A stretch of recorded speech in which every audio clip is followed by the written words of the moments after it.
life. Now, so today we're going to look at movements towards independence. What are the different things that happen why Caribbean countries are independent today?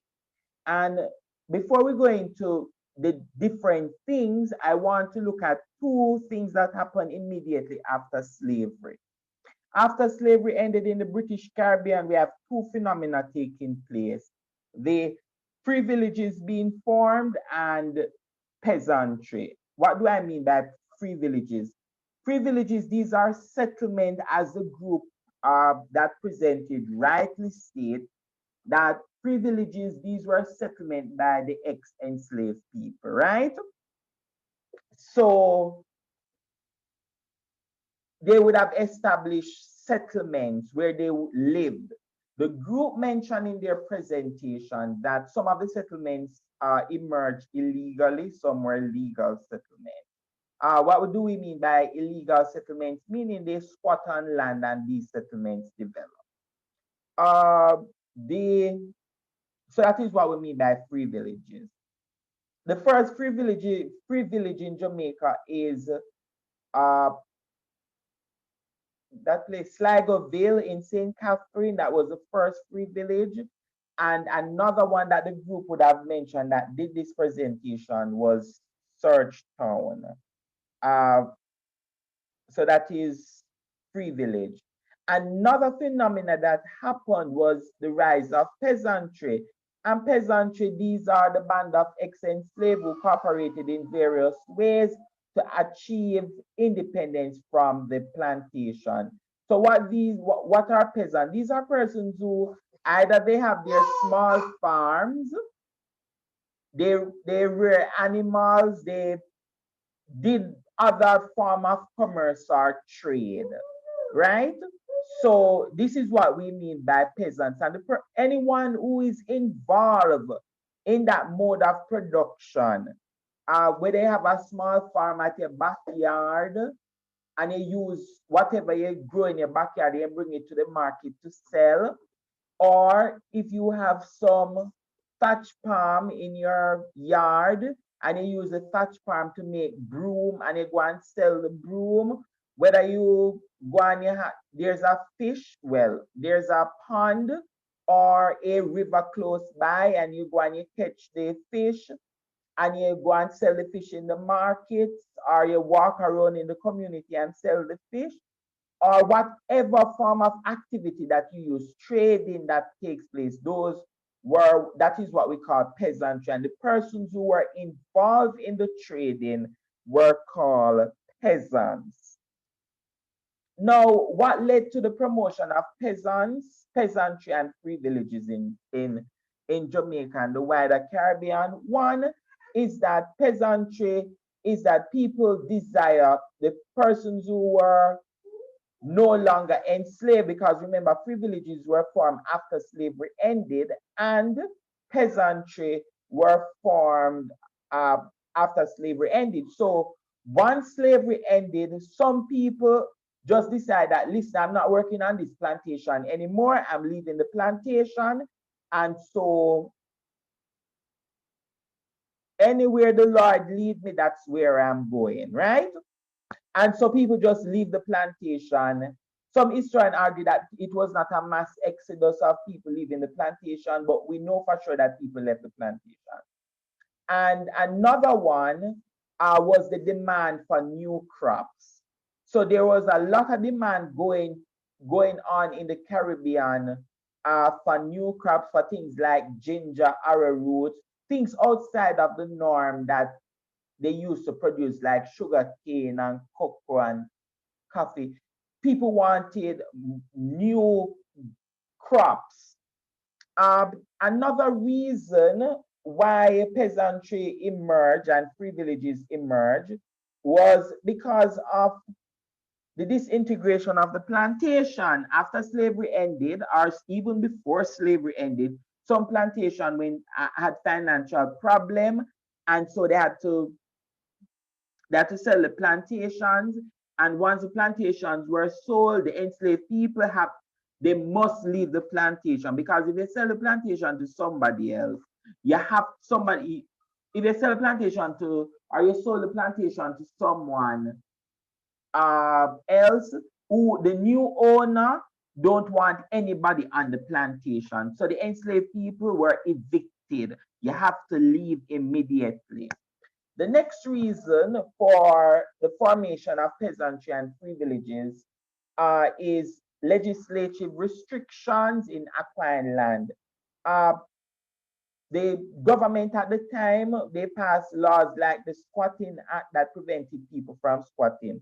My thing though is, if you are telling the people that they have to leave the plantation, remember, no, they were the ones who brought the Africans here in the Caribbean. They brought them here in the Caribbean, enslaved them for 300 years. And after you enslaved them for 300 years, you gave them their freedom and then you send them on the road. And then you're going to pass a law that said that they cannot squat. Mercy, people. My ancestors went through a lot. The next thing, ladies, is that there was quite in some territories like British Guyana, which is today Guyana, Dominica, Jamaica, Trinidad and Tobago, there's availability of land. If you are familiar with these territories, you'll know that these, with the exception of Dominica, but British Guyana, Jamaica, and Trinidad, Tobago, those territories have quite a lot of lands, and it led to the formation of free villages and peasantry. One of the major things that happened, ladies, was when it comes to free villages is the formation of free villages was the missionaries.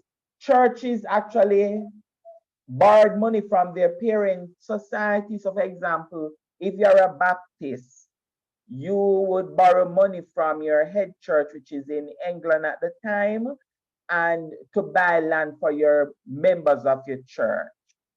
And so one of William's neighbor, he established Searchtown in Trelawney.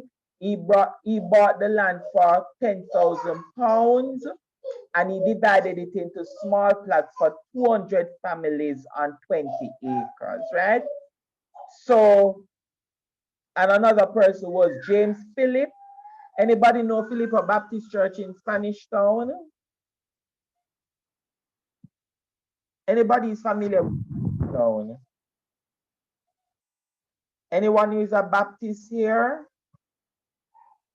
Anybody go to the Me, Baptist sir. church? You know this Baptist church in Spanish Town? No, sir. Which one of the Baptist church you go to? Haven Hill Baptist. Oh, you go to the Avon Hill? Is Yes, not sir. here, that is there. It's an independent Baptist church, though. I don't know. I think it's different from just the Baptist Union. Oh, you're not part of the Baptist Union. No, sir. Okay, good, good. All right. So is that the one off Manningsy Road? Yes, sir. All right, I live close by there. Like about 2 minutes from there.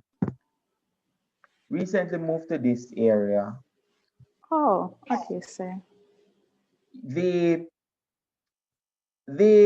so the next thing, ladies, when it comes to the Baptist, is that you know where Calabar is? Calabar High School right now. Yes, Anybody? sir. Calabar? So all of those lands that is actually there, that you see houses on and stuff, all of that land was owned by Calabar. Well, the Baptist Church. Go straight back to Boulevard Shopping Center. Is that Boulevard Shopping Center beside?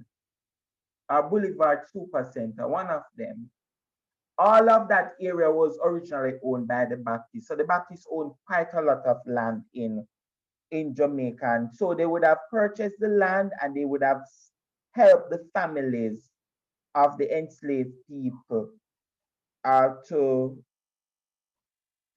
be, we call it now, to own lands in Jamaica. I kind of love the Baptist church for what they have done for people of African descent in Jamaica.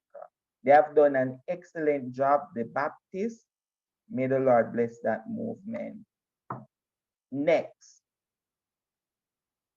uh, another reason that led to the promotion of peasantry or the development of peasantry was that the enslaved people had experience on the plantation where they would have had their small plot of land that they grew their different crops. That was called that plot of land was called a provision ground, right? And so all of these would have led to development of peasantry. And after slavery ended, as I tell you, they would have evicted, passed the Eviction Act that evicted the former enslaved people or the ex-enslaved people. So they had to find places to live.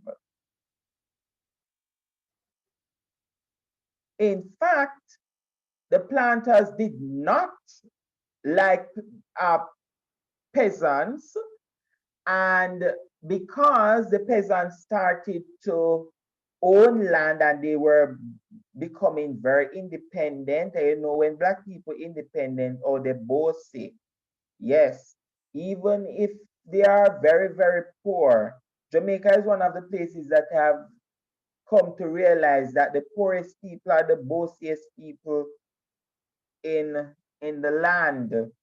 And so, and I think there's a song, there's somebody, some artist by the name of Porambosi or some song by that name. I'm not even aware of it. So one of the things, ladies, is that what is taking place here with the peasants is that the planters are going to put restriction in trying to stop the growth and the development of peasants, right, and free villages. So if you don't want them on the plantation, you're evicting them off the plantation. Yes, you don't want them to grow their own crops, and you don't want them to own land. Where you want them to go? The ex-slaves. That is my question. Anybody in the class, what do you think was their reason? You don't want them on the plantation, and you really don't want them to own anything. What what is the rationale behind that? Anyone? Sir, to force them to come back and work for you anyways.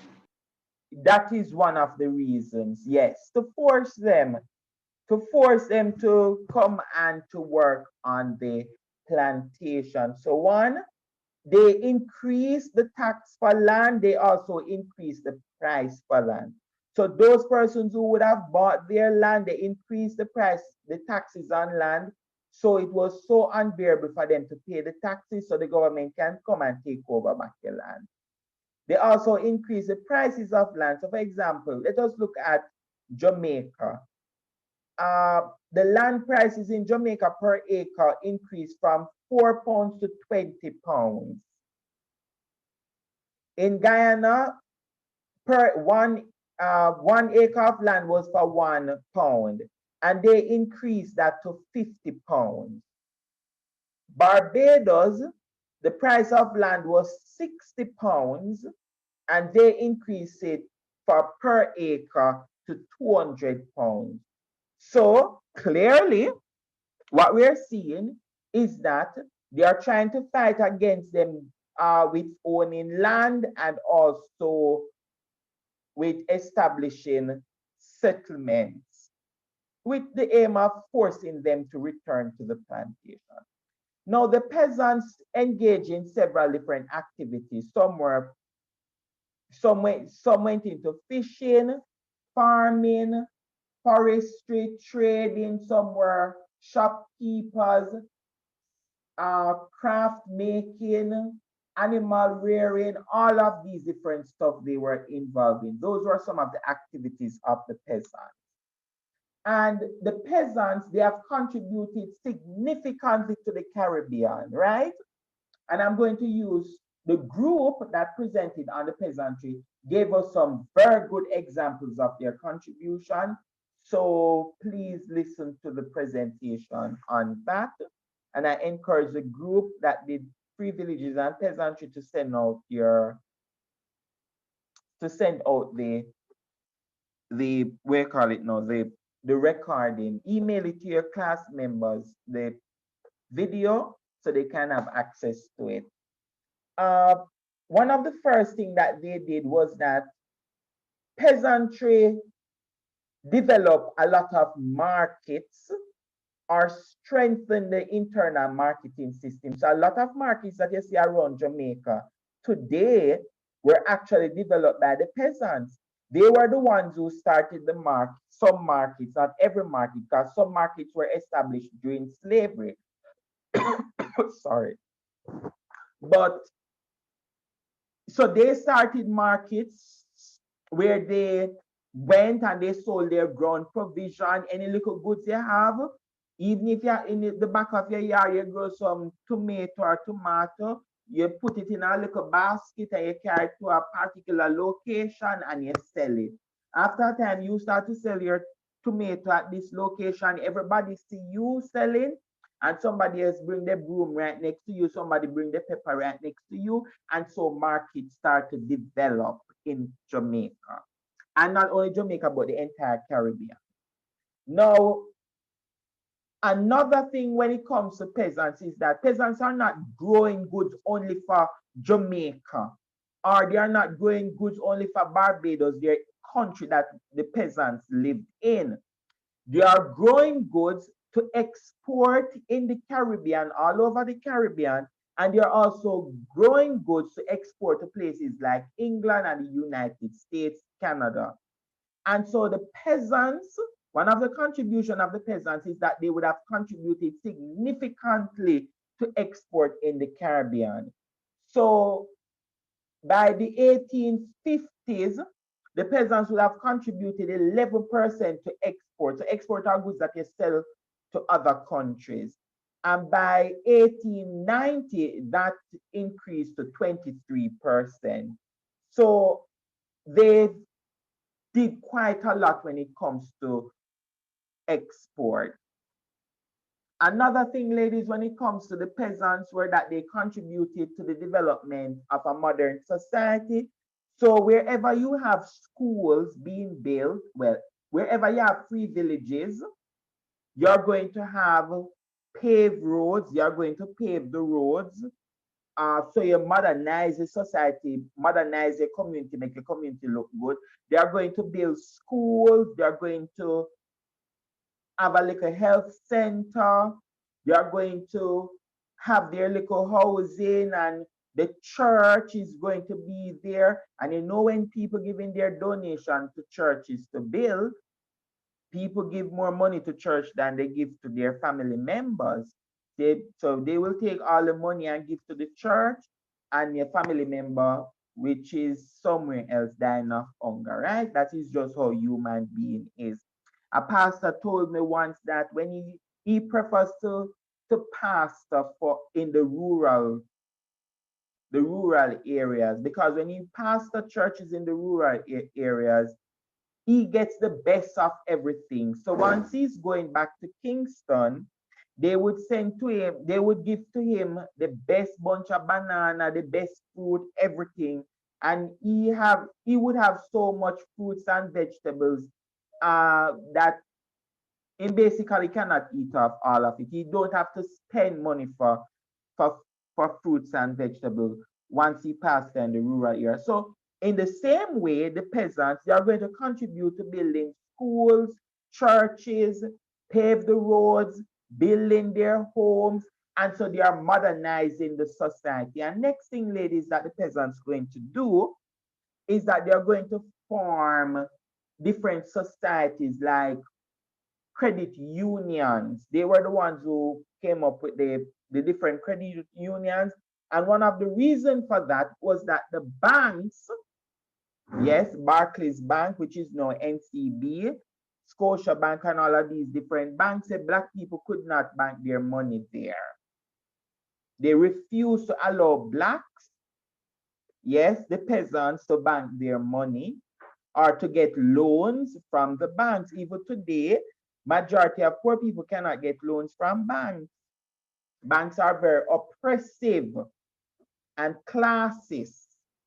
And so originally, banks like Scotia and all of these different Barclays, which is now NCB, they didn't allow the peasants to bank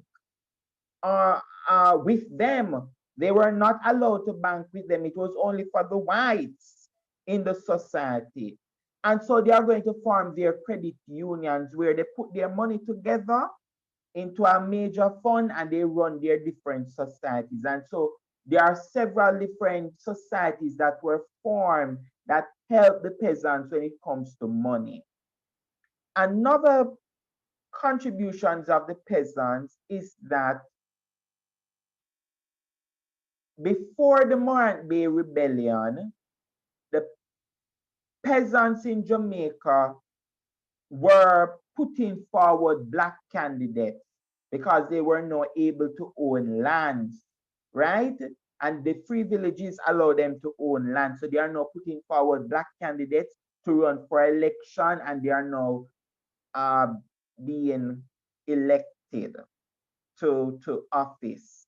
Some blacks were elected, some were not. But at the end of the day, enfranchisement right up in 1860 was one of the contributions of the peasants. Another thing is that the peasants, they are going to diversify the economy. So instead of you have only sugar cane, Jamaica have ginger, banana, coconut, St. Vincent arrowroot, British Guiana, which is now Guyana, rice, Dominica, lime, oranges, coconut, Grenada, nutmeg, cinnamon, pimento, ginger. So the economies of the Caribbean during this time were diversified. You have several different options, new crops that is taking place in the Caribbean at the time. So we know for sure, ladies, that the peasants contributed significantly to the Caribbean. Now, for you, you now have to come together and come up with, well, I've given you some points here, develop 4 paragraphs on the contributions of the peasants, because they usually ask an essay on what are the contributions of the peasants in the Caribbean. And so if I was writing an essay like that, I could say that 1, the peasants led to the diversification of the economy. I could also argue that they would have contributed to the development of markets. They would have expanded the different economic activities. They would have also modernized the society. So that is actually 4 points already. And also a 5th point is that they would have led to the enfranchisement of blacks right up until the 1860s. All right. Now movements to, I'm going to now look at movements to movements towards independence. Now, independence, ladies, didn't just happen overnight. People just don't get up overnight and say we want independence. No, it didn't happen like that. And so all of these movements here, are all of these factors led to independence. The Morant Bay Rebellion of 1865, Marcus Garvey movement in the 1920s, the labor riots in the 1930s, internal self-government in the 1950s, the British West Indies Federation in the 1950s also, and full self-government in the 1960s. So all of these factors led to independence. Morant Bay Rebellion. How did the Morant Bay Rebellion lead to independence or contributed to independence? 1, some of the causes of the Morant Bay Rebellion is that Jamaica had very poor socio-economic conditions. The conditions in Jamaica were horrible. People living on the dirt floors. People were dying from cholera. Kingston was very nasty. Overpopulated. The place was terrible. in the 1960s. And in order for you to vote or to be elected, you had to own land. Always remember that. During this period, you had to own lands and also to vote. In order to vote or to be elected, yeah, you must own land. So that was a requirement. Now, after the rebellion take place, where people going to protest the bad conditions in Jamaica, and that the fact that only people with land can vote, they are going to protest that. What they are going to do is that they are going to abolish the legislative assembly, which was like a parliament. And by abolishing it, they are saying, listen, no, we're not going to allow anybody to vote.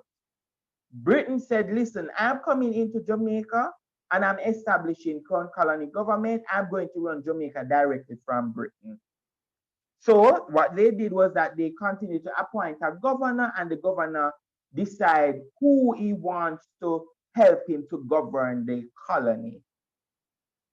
The next thing with the Mark Bay Rebellion is that although persons would have complained about the requirement when it comes to voting, it is going to further disenfranchise blacks, because what is going to happen is that they are going to increase the amount of land that you need for voting, and in addition, they are going to add a literacy test for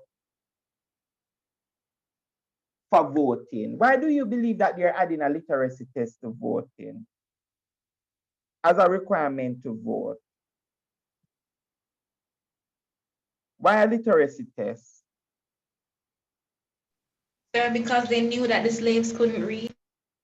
At this time, they weren't slaves. What would you call them?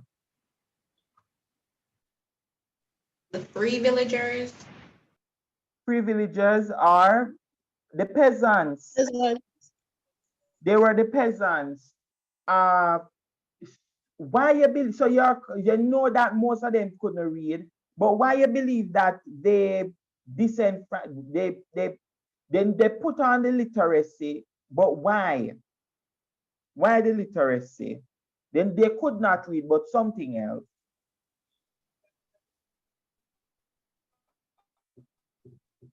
Anyone else? They put the literacy test, so if they pass, they could vote. If they don't vote. And most of them wouldn't get to vote. Most of them wouldn't get to vote. But at the same time, remember what was Sir, Go ahead. another important fact that I think, because they knew that most of them weren't as educated, they wouldn't be able to vote them out. So it was almost impossible. So they created like a barrier, or not a barrier, I would say. It was a limitation then by putting that literacy test there. It is a barrier. Oh It yeah, is a barrier barrier then. because Mm-hmm. you are correct. One of the thing also is that because of peasantry and free village movement, most people still own lands. And if you are a very good peasant, you are going to own a lot of land. So even though they increase the acres of land for voting, I might have a lot of acres of land. I even have more land than a white person. But I could not pass the literacy test because I could not read. And so you're not allowed to vote, nor you cannot be elected to office. You see the other day, ladies, when most of us don't go out and vote, most Jamaicans don't go and vote. Only 21, is 21? 21 hours. I believe about 20 is 21 or 32. One of them, 32, less than 30% or less than 35% of Jamaicans voted in the last election. So out of a population of all right, out of a population of 3 million people, right? 3 million people in Jamaica, persons who are allowed to vote, about 1.8 million people allowed to vote based on their age. Out of that amount, less than 700,000 people vote. So in Jamaica, 1.2 million people did not vote.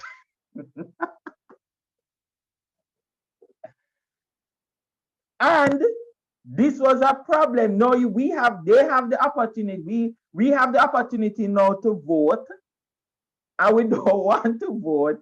But people back then in the 1860s wanted the opportunity to vote, and that's just it. So 1.2 million of Jamaican people didn't vote.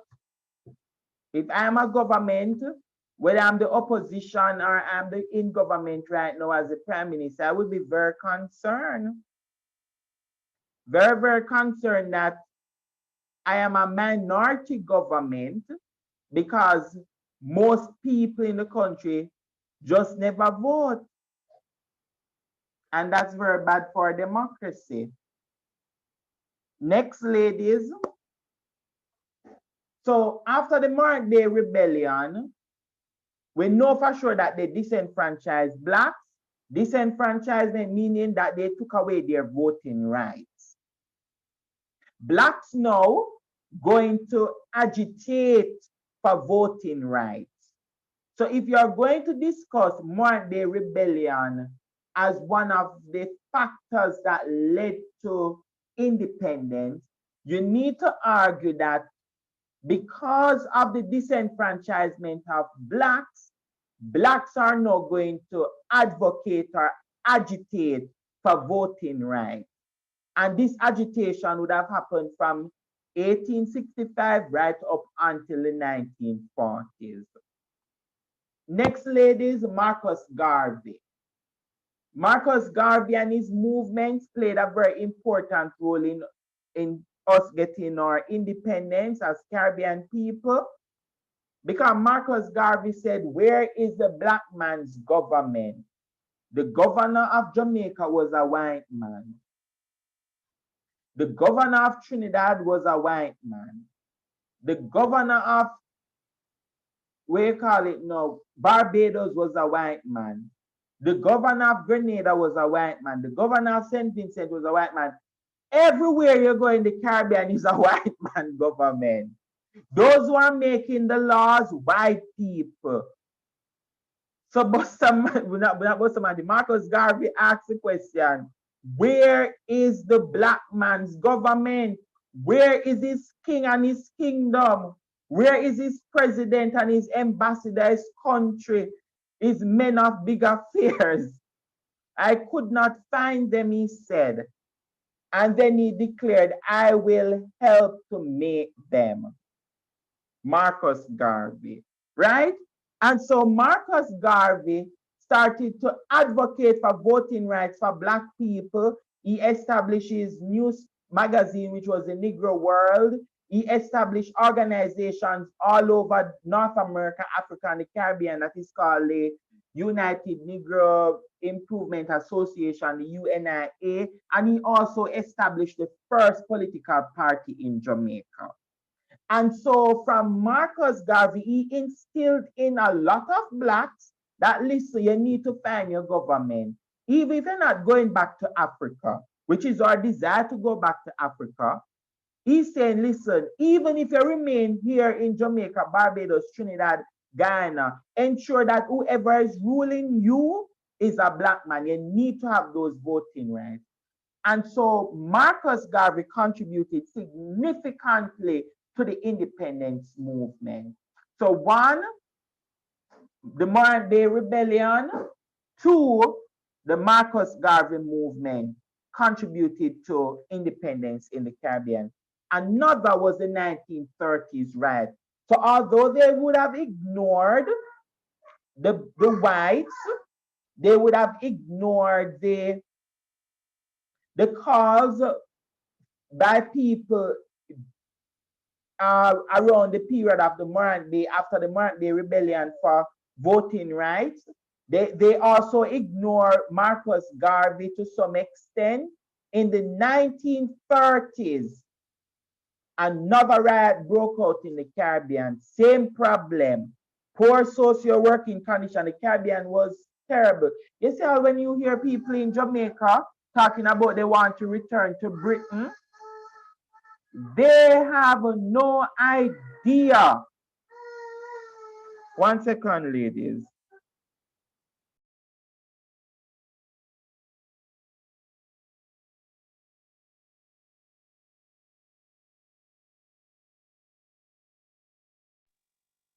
They have no idea. People that say, oh, they want to be part of Jamaica shouldn't get independence. Listen, if Jamaica was still under Britain today, most of you wouldn't be at St. Andrew High School for Girls or Immaculate or Jamaica College. Tell them, sir. Tell them. If Jamaica was still under Britain, if Jamaica was still under Britain, when you're going to the bank, it's only people of a particular skin complexion would be in the banks working.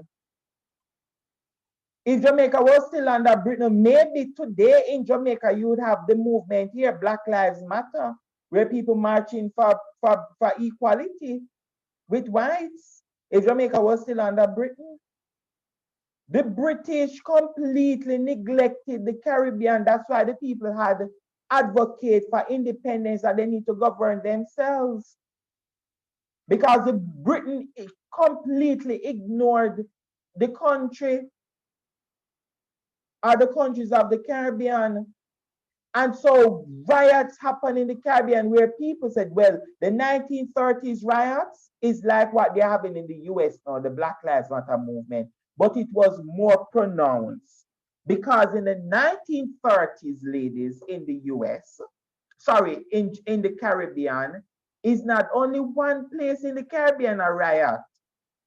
You have riots taking place in Jamaica, riots in Barbados, riots in Trinidad, riots in St. Vincent, riots in Antigua. People all over the Caribbean rioting. I said, no, man, we need better working conditions. And in order for us to get better working conditions, we need to be able to choose our own leaders. And so what they're going to do, please remember this name, is that what they're going to do is that they're going to implement the Moyan Commission. So Britain is going to send somebody in the Caribbean to say, listen, go and investigate the reasons why people in the Caribbean rioting.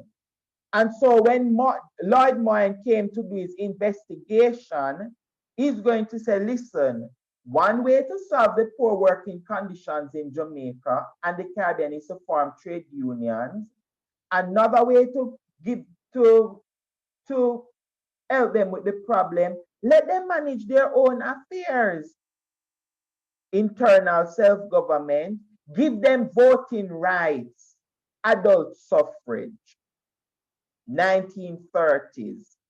And so, ladies, the 1930s riots in Jamaica would have changed the political scene for our country. And not only our country, but also for the entire Caribbean. Because one, you have formation of trade unions who are now going to defend the rights of workers. You have political parties being formed. You have the Barbados Labour Party, which was the first, the Democratic Labour Party, the People's National Party, and then the Jamaica Labour Party. And so you have political parties being formed in the Caribbean. And also you have rise of middle class politicians. So people going to come up about like Buster Manty and Norman Manley from Jamaica, Grantley Adams from Barbados, Eric Williams, middle class politician. And Britain is going to give people the right to vote, which is adult suffrage, in 1944 for Jamaica. And they are going to say, all right, let us give you internal self-government. Internal self-government is different from self-government. Internal self-government, you are still under Britain. So The only thing is that you manage your own domestic affairs. So you're in charge of health, education, water. Britain no longer in charge of those things, right? So you in charge of your own affairs, your domestic affairs, things that are local. But you see, anything to do with foreign policy and defense, where to go and meet other countries and to sign agreements and trade agreements, no, that Britain is still in charge of that under internal self-government. Internal self-government means that you get internal self-government under Britain. You manage your own affairs, but Britain is still in charge. You still are British Caribbean citizens. You still have British passports. Every morning at 5 o'clock is the British national anthem that is being played. Right? That is internal self-government. Now, what one of the benefits of internal self-government, ladies, is that one, internal self-government prepare them for independence, because it give people like Norman Manley and Bustamante and Eric Williams the opportunity to know how government operates, the operation of government, how to run a political party, all of these different stuff. And so, ladies, the next step after internal self-government is that the people of the Caribbean are saying, you give us internal self-government, we now can manage our own affairs. Yes, we can, but we have done poorly at managing our own affairs. Because with all the corruption going on in Jamaica, we have done poorly. And so with full self-government, you're saying we now going to in charge of our domestic affairs or international affairs or foreign policy. We're going to have our own flag. We're going to finish away with the British flag. We're going to have our own nationality. We are no longer British citizens, but we're going to be Jamaican, Barbadian, Trinidadians, all of that. We're going to have our own national anthem. And so another name for full self-government is independence. They received their independence. Now, the first country, lady, well, Jamaica was the first British Caribbean country to gain their independence in 1962, followed by Trinidad, then Barbados in 1966, and Guyana, Bahamas 1973, Grenada 1974, Dominica 1978, St. Lucia, St. Vincent, and the Grenadines got their independence in 79, Antigua 81, and St. Kitts and Nevis 83. So that's how today you have Jamaican, Trinidadian, Barbadian, Guyanese, Bahamian, Grenadian, Dominican, St. Lucian, Vincentian, Antiguan, and Barbudian, Kittitians, and Nevisians. New nationalities emerged.